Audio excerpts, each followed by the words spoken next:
I find that the most common problem when people are setting goals is this. One is they either set too big of a goal, so it feels really intimidating when you set a really big goal. Like you don't even know where to start.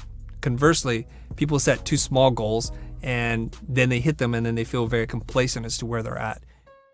Big goals seem insurmountable, seem very distant to us. So the key is you got to break a bigger goal into smaller pieces or steps.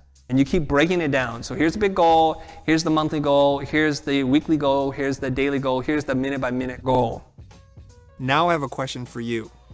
What is your goal? We have to have very clear goals, clear results. Fuzzy goals, fuzzy results. It could be about your revenue, about your health, about your creativity, but whatever it is, what is your goal? And you need to write that sucker down.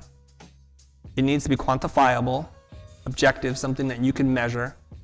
You have to assign a deadline to it.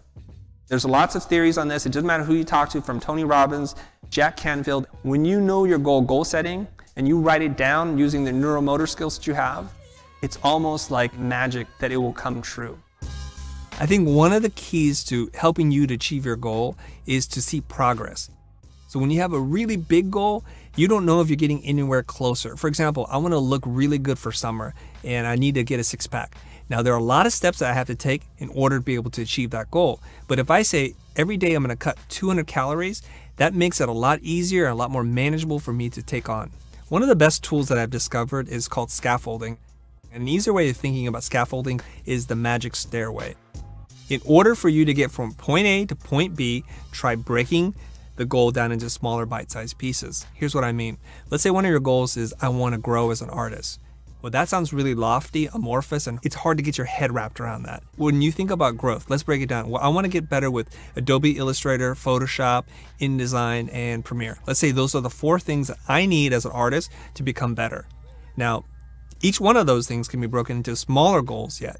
How do you get better at Adobe Illustrator? Well, some of the things that you might think of are, I need to learn how to use the pen tool really well. I need to know how to build shapes quickly. I need to know how to draw precisely.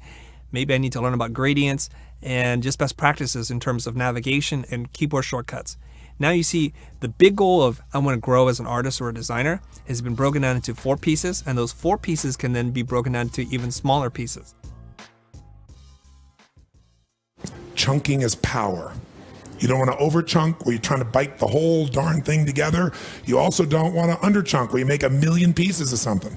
If you make enough reasons to follow through and you know what you want, but you make the task overwhelming, you'll be overwhelmed. What is chunking?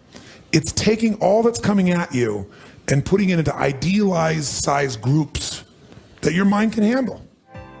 Okay, we cannot end this video by talking about goal setting and working towards achieving your goal if you just walk away and do nothing. Here's what I want you to do. I want you to pick out a goal that you've been setting aside, something that you really want to accomplish, and try to apply the principles in which you've learned today. Now you have a clear plan on how to move forward.